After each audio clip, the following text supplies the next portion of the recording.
দর্শক, আমরা চলে আসলাম নতুন কিছু দেখানোর জন্য। তো আজকে আমার কাকার কাছে চলে আসলাম।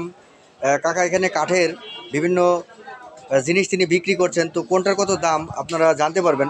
তো প্রথমত আমরা চলে যাই পাট। কাকা, এই পাট কত করে?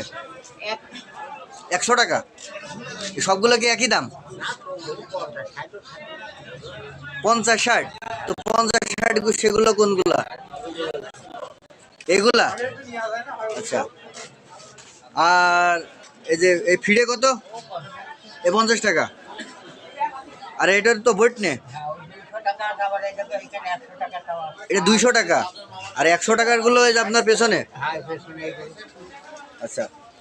আর কাকা, এই যে ঘাস চড়ানো বইট নে কত? 150 টাকা। আর এই যে এই কাঠের এই টুলগুলো কত? 150। দর্শক, আপনারা জানতে পারলেন আজকে কোনটা কত দাম আমার কাকা